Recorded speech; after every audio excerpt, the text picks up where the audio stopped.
ഇപ്പോൾ നല്ല മഴക്കാലമൊക്കെയാണ്. ചെറിയൊരു മഴയുടെ ഗ്യാപ്പ് നോക്കി അങ്ങാടിയിലേക്ക് ഇറങ്ങിയപ്പോൾ അതാ നിൽക്കുന്നു 3-4 പേർ വരിവരിയായി. പോയി നോക്കി എന്താണ് കാര്യമെന്നറിയാൻ. അപ്പോഴാണ് മനസ്സിലായത് ചാലിൽ ഒരു പാമ്പ് ഇരമുണങ്ങി കിടക്കുന്നു.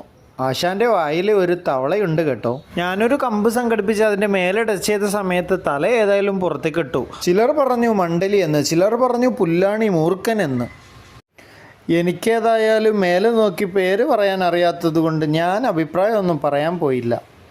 പലരും പല അഭിപ്രായങ്ങളും പറഞ്ഞെങ്കിലും ഞാൻ കൺഫ്യൂഷനാണ്. നിങ്ങൾക്കറിയാമെങ്കിൽ നിങ്ങൾ ഇതിൻ്റെ പേരൊന്ന് കമൻറ്റ് ചെയ്തേക്കണേ.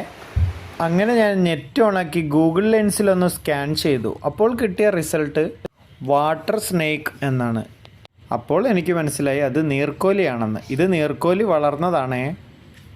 ഇപ്പോൾ നല്ല മഴക്കാലമൊക്കെയാണ്. ചെറിയൊരു മഴയുടെ ഗ്യാപ്പ് നോക്കി അങ്ങാടിയിലേക്ക് ഇറങ്ങിയപ്പോൾ അതാ നിൽക്കുന്നു 3-4 പേർ വരിവരിയായി. പോയി നോക്കി എന്താണ് കാര്യമെന്നറിയാൻ. അപ്പോഴാണ് മനസ്സിലായത് ചാലിൽ ഒരു പാമ്പ് ഇരമുണങ്ങി കിടക്കുന്നു. ആശാന്റെ വായിൽ ഒരു തവളയുണ്ട് കേട്ടോ. ഞാനൊരു കമ്പ് സംഘടിപ്പിച്ച് അതിന്റെ മേലെ ടച്ച് ചെയ്ത സമയത്ത് തല ഏതായാലും പുറത്തേക്ക് ഇട്ടു. ചിലർ പറഞ്ഞു മണ്ടലി എന്ന്, ചിലർ പറഞ്ഞു പുല്ലാണി മൂർഖൻ എന്ന്. എനിക്കേതായാലും മേലെ നോക്കി പേര് പറയാൻ അറിയാത്തത് കൊണ്ട് ഞാൻ അഭിപ്രായമൊന്നും പറയാൻ പോയില്ല. പലരും പല അഭിപ്രായങ്ങളും പറഞ്ഞെങ്കിലും ഞാൻ കൺഫ്യൂഷനാണ്. നിങ്ങൾക്കറിയാമെങ്കിൽ നിങ്ങൾ ഇതിൻ്റെ പേരൊന്ന് കമൻറ്റ് ചെയ്തേക്കണേ. അങ്ങനെ ഞാൻ നെറ്റ് ഓണാക്കി ഗൂഗിൾ ലെൻസിലൊന്ന് സ്കാൻ ചെയ്തു. അപ്പോൾ കിട്ടിയ റിസൾട്ട് വാട്ടർ സ്നേക്ക് എന്നാണ്.